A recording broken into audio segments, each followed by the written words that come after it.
ये स्वर्ण वैदेही प्रजाति के हैं। अच्छा। स्वर्ण वैदेही प्रजाति का 25 किलो बीज वहाँ से ले आया गया, फिर उसको किसी एक हमारे मत्स्य पालक हैं श्रीवास्तव जी, उनके वहाँ उसको डाल के और उसकी नर्सरी तैयार की गई। और फरवरी मार्च महीने, फरवरी लास्ट में और मार्च फर्स्ट वीक में फिर जब वो पौधे बड़े बड़े 1 से 1.5 फीट के हो गए तो उनको ला के और विभिन्न जगह जहाँ जहाँ मतलब जिन लोगों ने अपनी तैयारी कर लिया था उनके तालाबों में डाला गया।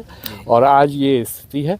अगर ये जिलाधिकारी का महोदय का ये प्रयोग अगर सफल हो जाता है और हम लोगों को अपना बीज मिल जाता है जहाँ जहाँ 4-5 जगह लगा हुआ है, तो इस बार ये इसका क्षेत्रफल और विस्तार होगा इसमें, और हमको लग रहा है कि 10 से 15-20 हेक्टेयर में इसकी खेती शुरू की जाएगी। मखाना, जैसा कि सब लोग जानते हैं कि मखाना जो है वो झारखंड और बिहार मुख्यतः इन 2 प्रदेशों में ही पूरे देश में उत्पादन होता है। इसमें रोहू, नैन, भाकुर, ग्रास कार्प, सिल्वर कार्प के साथ साथ एक नया प्रयोग कर रहे हैं, पंगास, और पंगास की भी साथ में। ये जो मछलियाँ दिखाई दे रही है सब पंगास हैं। सब पंगास हैं। हाँ। कई किस्म की इसमें वैरायटी पड़ी हुई है। उसके पीछे यह होता है कि मछलियों का भोजन कई लेयर में होता है। अच्छा। कुछ मछलियाँ ऊपर लेयर की भोजन करती हैं, कुछ मध्यम लेयर की भोजन करती हैं, और कुछ मछलियाँ जो है जो नीचे की भोजन करती हैं। जैसे सिल्वर और भाकुर है वो ऊपर की लेयर की भोजन करता है। रोहू और चाइना तो लगभग तीनों जगह काम कर लेता है। रोहू और ग्रास तो घास भी खा लेती है और बीच की लेयर की भोजन करती है। और नैन और चाइना वो निचले लेयर की भोजन करती हैं। अच्छा। तो एक का भोजन दूसरे का दाना खुराक बन जाता है। अच्छा। अगर एक मछली पालेंगे केवल तो जो खाएंगे वो वेस्ट होगा, वो नुकसान होगा। और जब तीनों लेयर की मछलियाँ पालन की जाएगी तो उसमें एक का भोजन दूसरे का भोजन तैयार हो जाता है। एक का खेती किसानी, आज किसान कितनी उन्नत एकीकरण खेती कर रहे हैं। और आज हम देवरिया में हैं। देखिए, जानेंगे पूरी चीज़ें। मछलियाँ मत्स्य विभाग द्वारा लगातार इस विभाग से लोग लाभान्वित हो रहे हैं, जुड़ रहे हैं सीधे। प्रदेश सरकार की एक बहुत अच्छी पहल है उत्तर प्रदेश भर के समस्त किसानों को उन्नतशील बनाने के लिए। तो आज यह तालाब और खेत और यहाँ विभिन्न प्रकार की जो न्यूनतम खेती की जा रही है उसके बारे में बताते हैं। चले सीधे बिना कुछ देर किए नाम और उनकी ख्याति अवश्य जान लेते हैं। सर, क्या नाम है आपका? अशोक कुमार सिंह, ग्राम गैला दुधैला जी, डिस्ट्रिक्ट देवरिया का निवासी हैं। तो आप ये कैसे विचार आया आपके मन में? मछली पालन मिश्रित खेती की, चूँकि हम लोगों को किसान हैं जी। किसान में खेत बाबा दादा द्वारा पड़ती रहती थी जी। तो ये विचार आया कि मिश्रित खेती करके जी कुछ लाभ कमाया जाए और कुछ युवाओं को रोजगार दिया जाए जी। और रोजगार देने के उद्देश्य से हमने मछली पालन के साथ साथ बकरी पालन जी और मखाने की खेती मत्स्य विभाग और माननीय जिलाधिकारी महोदय के निर्देशानुसार किया जा रहा है। क्या बात है। तो इसके लिए आपने क्या टेक्निक का सहारा लिया? ये तालाब कितना बड़ा है और क्या इसका चौड़ाई का साइज है? तालाब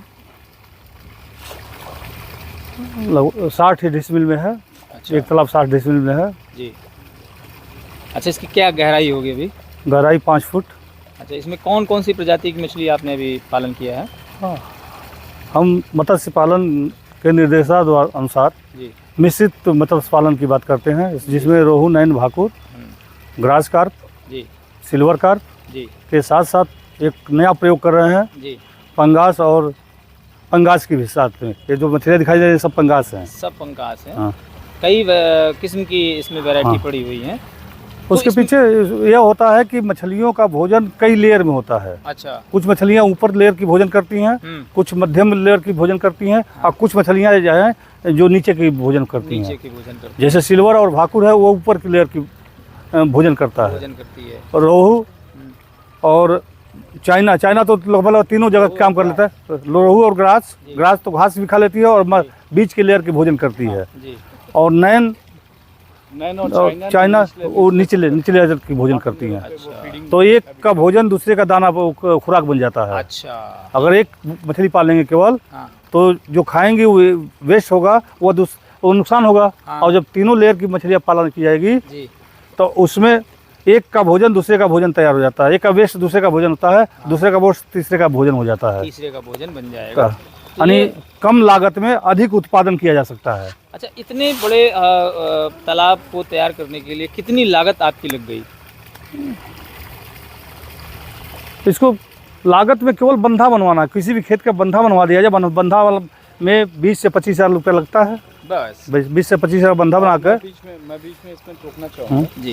ये जो इस खेत का जो एरिया है, जो जैसा कि सिंह साहब ने बताया कि कुल 60 डिसमिल है, तो 60 डिसमिल तालाब का मतलब 60 डिसमिल ज़मीन का जो अगर तालाब बनवाना हो तो उस पर इस समय वर्तमान समय के हिसाब से लगभग 3 लाख रुपए की लागत तालाब बनवाना, उसमें बच्चा मत्स्य बीज संचय करना, फिर उसका खुराक देना, पानी भरना, इन सारी व्यवस्था में लगभग 3 लाख रुपए का वर्तमान के हिसाब से उसका खर्च आएगा। क्योंकि ये जो एरिया आप दूर दूर तक देख रहे हैं, ये लो लैंड एरिया है। अच्छा। लो लैंड एरिया देखिए, जलप्लावित भी एक तरह से जलप्लावित है ये, दिख रहा है। हाँ। तो इसमें इसकी खुदाई में खर्च, जैसा कि सिंह साहब ने बताया कि 25 से 30 हज़ार रुपये। तो ये तत्समय जब ये खुदा होगा, हाँ, तब ये 25 से 30 हज़ार रुपये इसका खर्च आया होगा।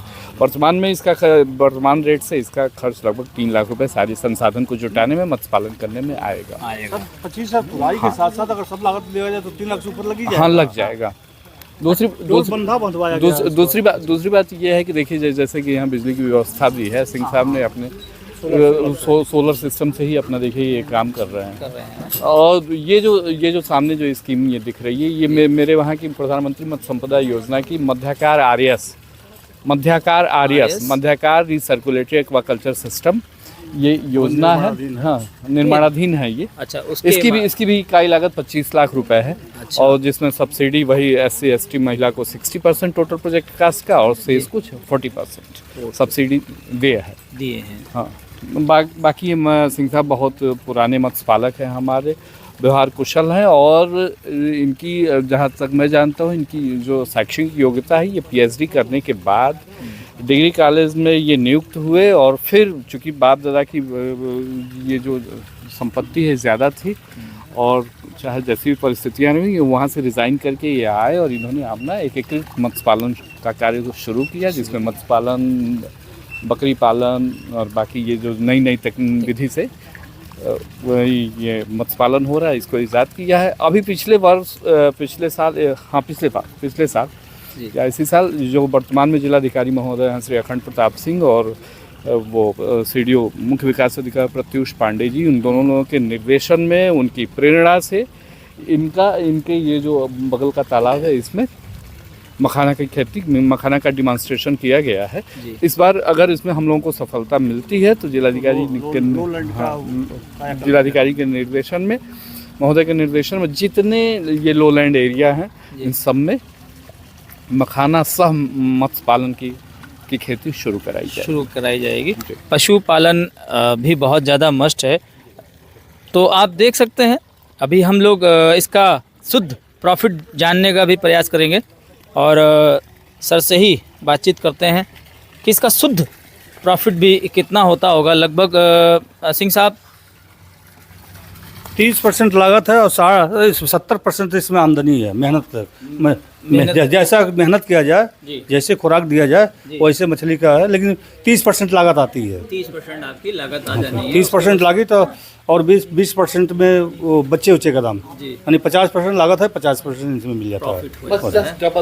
जस्ट डबल आप जितनी लागत लगाएंगे उससे डबल। ये इनका व्यक्तिगत अनुभव, ये आपका व्यक्तिगत है। प्रॉफिट और भी अधिक हो सकता है, जितना जैसा एरिया वैसा प्रॉफिट। तो अधिक एरिया होगा तो अधिक प्रॉफिट होगा, कम एरिया होगा तो कम प्रॉफिट होगा, लेकिन फिर भी दुगना होगा अगर हमारे पास कम ज़मीन है तो भी। और आप देख सकते हैं सिंह साहब ने बकरी पालन भी किया है, और आपने मत्स्य पालन भी किया है, और अभी लेटेस्ट में तैयारी कर रहे हैं वो मखाने की। और मखाना खेती भी हम आपको बहुत जल्दी दिखाने वाले हैं। ये मखाना पेड़ पे लगता है, खेत में उगाया जाता है या काट के लाया जाता है, सब प्रोसीजिंग के बारे में आपको पता चलेगा। तो सीधे हम आ चुके हैं अब मखाने के खेत में और आप देख रहे हैं मखाना किस तरह से ये चल रहा है। वो पूरा मखाने का कितना एरिया है इस और कितने एरिया में अभी सिंह साहब ने इसकी शुरुआत की है ये भी जान लेते हैं। सिंह साहब, ये कितना एरिया है इसमें आपने मखाना? 30 डिसमिल है। 30 डिसमिल है ये लगभग। 10 कट्ठे बीसा या कहते हैं, कहीं बीसा कहते हैं, कहीं कट्ठा कहते हैं। अच्छा। लेकिन चूँकि डिसमिल राष्ट्रीय है तो इसलिए 30 डिसमिल में ही है। 30 डिसमिल में है। तो इसमें हमने कितना मखाना बोया होगा? यह मत्स्य विभाग और माननीय जिलाधिकारी महोदय के प्रेरणा के अनुसार अभी देखा जा रहा है कि कितना उत्पादन किया जा सकता है इसमें। अच्छा अच्छा। क्योंकि देवरिया में पहला मखाने की खेती की गई है ये, ओ हो। और 2, 4, 5 जगह, 3 या 4 जगह किया गया है। उसमें एक मैं भी हूँ जो जी। जिलाधिकारी और मत्स्य विभाग माननीय त्रिपाठी जी के सहयोग से इसका डिमार्केशन किया जा रहा है कि देखा जाए क्या इसका उत्पादन किया जा सकता है। ऐसे अच्छा से अच्छा हाँ। बेटर। जब ये बीच में बिहार जब से ये नए जिलाधिकारी आए श्री अखंड प्रताप सिंह जी, जब यहाँ ज्वाइन किए और उन्होंने कृषि और कृषि से संबंधित सारी गतिविधियों के बारे में, सारे सबका क्षेत्रफल कितने में मत्स्य पालन, सारी सबकी जानकारी उन्होंने लिया। जी। तो उनके हिसाब से सर का आंकड़ा ये था कि पूरे जिले में लगभग 20 से 25,000 हेक्टेयर भूमि जल प्लावित है, लो लैंड एरिया है। और उनका कहना ये था कि इन सबके जो भी हमारे पास ये संसाधन है, हाँ। जो भी संसाधन है ये उसका ठीक से सदुपयोग किया जाए। तो उन्होंने ये हम लोगों को बुलाया, फिर इन लोगों के साथ, अन्य किसानों के साथ, सबके साथ मीटिंग किया। मीटिंग करने के बाद हम 2-3 लोग गए वहाँ दरभंगा जी। मखाना अनुसंधान केंद्र, और वहाँ से स्वर्ण वैदेही प्रजाति की ये जो यहाँ जो डिमॉन्स्ट्रेशन हो रहा है, जो ये पौध लगे हुए हैं, ये स्वर्ण वैदेही प्रजाति के हैं। अच्छा। स्वर्ण वैदेही प्रजाति का 25 किलो बीज वहाँ से ले आया गया। फिर उसको किसी एक हमारे मत्स्य पालक हैं श्रीवास्तव जी, उनके वहाँ उसको डाल के और उसकी नर्सरी तैयार की गई। और फरवरी मार्च महीने, फरवरी लास्ट में और मार्च फर्स्ट वीक में फिर जब वो पौधे बड़े बड़े 1 से 1.5 फीट के हो गए तो उनको ला के और विभिन्न जगह जहाँ मतलब जिन लोगों ने अपनी तैयारी कर लिया था उनके तालाबों में डाला गया। और आज ये स्थिति है। अगर ये जिलाधिकारी का महोदय का ये प्रयोग अगर सफल हो जाता है और हम लोगों को अपना बीज मिल जाता है जहाँ 4-5 जगह लगा हुआ है, तो इस बार ये इसका क्षेत्रफल और विस्तार होगा इसमें। और हमको लग रहा है कि 10 से 15-20 हेक्टेयर में इसकी खेती शुरू की जाएगी। मखाना, जैसा कि सब लोग जानते हैं कि मखाना जो है वो झारखंड और बिहार मुख्यतः इन 2 प्रदेशों में ही पूरे देश में उत्पादन होता है। जिलाधिकारी महोदय के पहल से अब पूरे प्रदेश में देवरिया जनपद ऐसा पहला जनपद होगा जिसमें उत्तर प्रदेश का जिसमें मखाना की खेती पहली बार की गई है। और ईश्वर चाहेंगे तो सब कुछ ठीक रहेगा। अच्छा, इसका क्या रेशियो रहता है? कितने किलो या कितने पेड़ पे हम कितना कैसे क्या उगा सकते हैं? नहीं, इसका ये है कि ऊपर ये जो पत्तियां हैं इनको काट के मखाना जो निकलता है इसकी जड़ से निकलता है। अच्छा। जड़ से निकलता है। और जो अभी चूँकि फर्स्ट टाइम है तो इसके उत्पादन का आंकड़ा तो बस जो हम लोगों ने पढ़ा सुना और गूगल पे देखा है वही है। अच्छा। लेकिन ये है कि आप 1 हेक्टेयर में आप चाहें तो 4, जो फायदा है वो 5 से 6 लाख रुपए का है। 5 से 6 लाख। हाँ, शुद्ध बचत जो है हाँ वो 5 से 6 लाख रुपए का है। और 20 से 25 कुंटल या 30 कुंटल तक मखाना उत्पादन होता है पर हेक्टेयर है। और मखाने का जो वर्तमान मूल्य है जो मखाने का वो लगभग 1000 रुपये किलो है इस हिसाब से। तो ये पंचमेवे का एक सबसे बड़ा अंग है जो कई जगह इस्तेमाल किया जाता है और हमारे डॉक्टर्स भी इसको कहते हैं, रिकमेंड करते हैं तो कि आप लोग ड्राई फ्रूट्स का सेवन करें। मखाना तो व्रत में भी खाया जाता है, नवरात्रि में भी आपने औषधि गुण होते हैं, शुगर में भी इसका बहुत अच्छा लाभ होता है।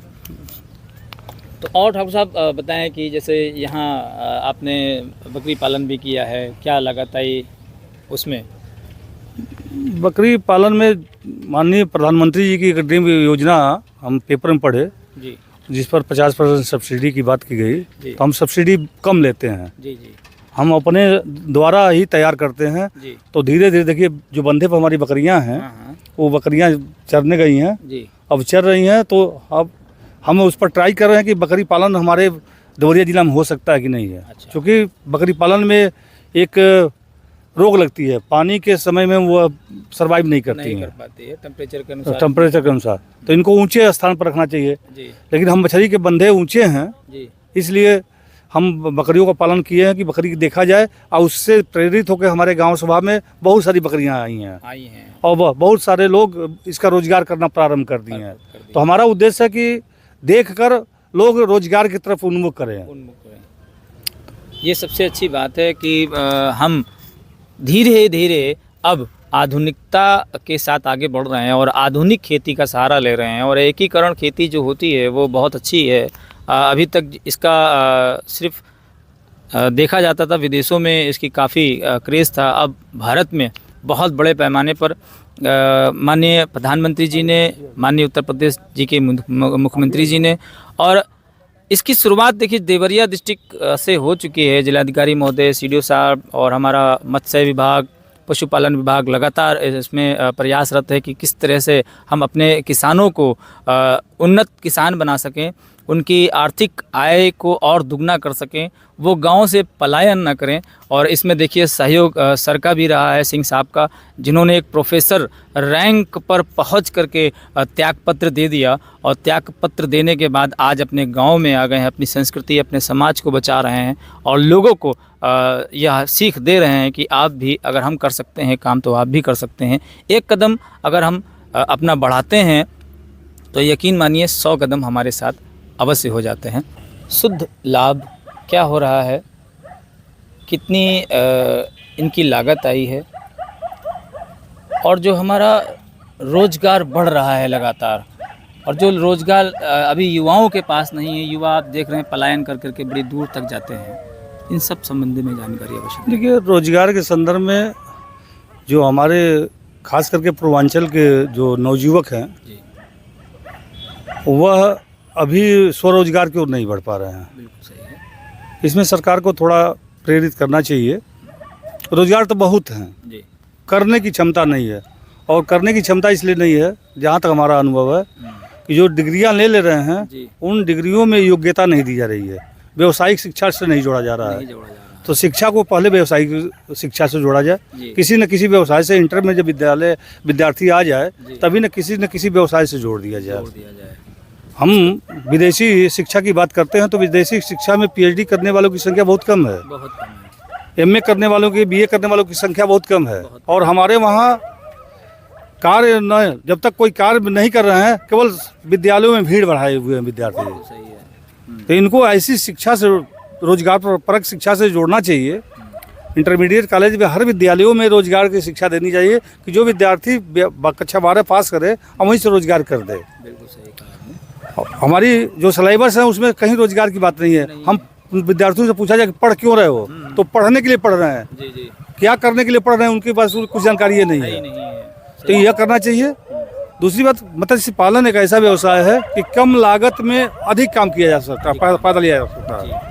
जैसे अब तो फैक्ट्रियों के दाने आ गए, लेकिन फैक्ट्री किसी भी फैक्ट्री का दाना 40 रुपये से कम नहीं है। जी। तो हम वो दाना तो डालते हैं, लेकिन हम अपने जो लोकल के हैं दाने उसका प्रयोग करता हूँ, तो लागत हमारा कम हो जाता है। जैसे खली, ब्रान, गुड़ इत्यादि डाल के और उसको अब सड़ा कर 10 दिन और डाला जाए तो प्रिंटान तैयार हो जाएंगे, कम लागत में अधिक पैसे मिल जाएंगे। अधिक पैसे मिल जाएंगे। लेकिन हम वह करने के लिए तैयार नहीं हैं। नहीं। मछली पालन हुआ, बकरी पालन हुआ या गाय पालन हुआ, तो वह पहले जो प्रक्रिया हमारी गाय पालन की थी कि हम दिन भर काम करते थे, 2 किलो गाय दूध देती थी, हम खर्च नहीं चला पाते थे। लेकिन आज तो पढ़ लिख कर युवाओं को गाय उद्योग बनाना चाहिए, दुग्ध उद्योग बनाना चाहिए, क्योंकि मार्केट में चारे भी मिल जा रहे हैं, मार्केट में दूध भी बिक जा रहा है। हम अकेले 5 लोगों को रोजगार दे सकते हैं।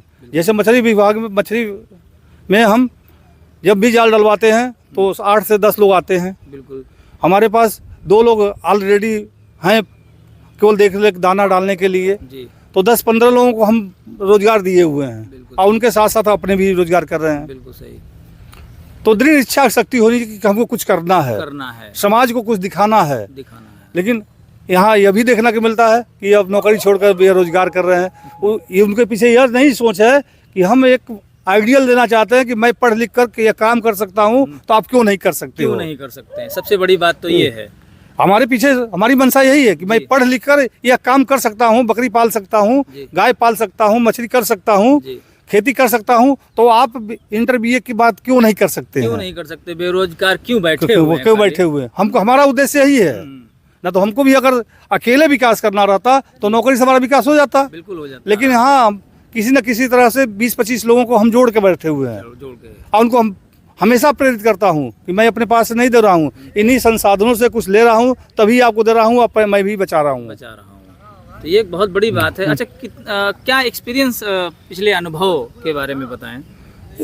एक्सपीरियंस पिछला अनुभव नहीं, जैसे आपका... ये इन्होंने जैसे एक बार चर्चा के दौरान ये कहा कि 1981 में पहली हैचरी इनकी बनी थी, जिले की पहली हैचरी, और उस समय जिले में कोई मत्स्य बीज उत्पादन के लिए कोई हैचरी नहीं थी। हैचरी नहीं थी। लोग कोलकाता से और निगम की हैचरी छपिया और कहाँ बस्ती से लोग बनाते थे। इन्होंने शुरुआत किया। ठीक है, हमारी जो अनुभव है कि हमारे क्षेत्र रुद्रपुर में जितने भी निषाद वर्ग है या जो मछुआ समुदाय है, वो न मछली पाल सकता था, न जाल डाल सकता था, न व्यवसाय कर सकता था। बिल्कुल ज्ञान नहीं था, कोई ज्ञान नहीं था। तो जब हमने हैचरी किया तो हैचरी में जो आज हमारे वहाँ रुद्रपुर में देवरिया की सबसे अच्छी मंडी लगती है, वो सारे मंडी वाले लोगों को मैंने ट्रेंड किया है। और रुद्रपुर के जितने भी मत्स्य व्यापारी हैं, वह किसी न किसी रूप से मैं उन लोगों को शिक्षा दिया हूँ कि आप इस रोजगार से लगे रहिए। तो अप्रत्यक्ष रूप से सैकड़ों लोग काम कर रहे हैं। अप्रत्यक्ष रूप से, चूँकि जो मंडी है उनको मैंने गाइड किया कि आप लोग मछली नहीं मिला है तो आंध्रा से मछली लाइए, बेचिए। अब तो हमारा क्षेत्र भी इतना सबल हो गया है कि जिंदा मछली अब उपलब्ध करा रहे हैं हम लोग, और लोग इससे बहुत लोग लाभान्वित हो रहे हैं। आज तो खेती छोड़कर मत्स्य पालन की ओर बहुत लोग आगे बढ़ रहे हैं। जब हमें खोला था तो धर्म से जोड़कर कि इनको कोई व्यवसाय नहीं मिला, यही व्यवसाय मिला। लेकिन आज स्थिति यह है कि मत्स्य विभाग से अगर आंकड़ा लिया जाए तो वहाँ बहुत सारी फाइलें पड़ी हुई हैं। क्या बात कि रोजगार मिले। और यह गेहूं धान से पारंपरिक खेती से कई गुना लाभकारी है। बिल्कुल सही। हम मछली गेहूं और धान काट के 25,000 मंथली साल में नहीं बचा सकते हैं, क्योंकि लागत उसमें अधिक है। लेकिन 1 एकड़ में कितना भी कम होगा तो 2 लाख रुपया हम इससे बचा लेंगे लागत काट के। और इसमें जो विदेशी कार्प है, पंगास इत्यादि है, उसमें खर्च अधिक है। लेकिन हम सजेशन देंगे कि इंडियन कल्चर को ही पाला जाए, उसमें खर्च कम है। उसमें घर के जो हमारे गोबर हैं, गाय के गोबर हैं या बकरी के अपशिष्ट हैं, बरान है, खली है, उससे वो उनका भोजन दिया जा सकता है। और हमको फैक्ट्रियों पर डिपेंड नहीं होना पड़ेगा। तो कम लागत में अगर अधिक फायदा लेना हो तो भारतीय कल्चर को के साथ साथ ग्रास और सिल्वर ही पाला जा सकता है। तो ये बहुत अच्छी बात सिंह साहब ने कही है कि हम अपने ही अपशिष्ट को, जैसे हमारे जो घर में पालने वाले जानवर हैं, उनके ही अपशिष्ट से हम उनका भोजन भी बना सकते हैं, तैयार कर सकते हैं। अगर कोई किसान भाई छोटे उद्यमी हैं, उनके पास पैसा कम है, तो कम लागत में भी कर सकते हैं और उसकी शुरुआत कर सकते हैं। आपको करना कुछ नहीं है, खाली ज़िले के मत्स्य विभाग, पशुपालन विभाग तक आना है और एक प्रार्थना पत्र दे करके आपको सारी जानकारी भी मिल जाएगी और सारी ट्रेनिंग भी आपको दी जाएगी। तो ये बहुत अच्छा किसान भाइयों के लिए उद्योग साबित हो सकता है, उनकी उन्नति के लिए साबित हो सकता है। जो लोग बेरोजगार आज डिग्री लेकर के बैठे हुए हैं घरों में, उनके लिए भी हमारे सिंह साहब आदर्श हैं, क्योंकि आपने पीएचडी की और पीएचडी करने के बाद इतनी बड़ी डिग्री लेने के बावजूद भी वो आज यहाँ गांव में देखिए इतनी बड़ी सेवा दे रहे हैं, लोगों को अपने से जोड़ रहे हैं।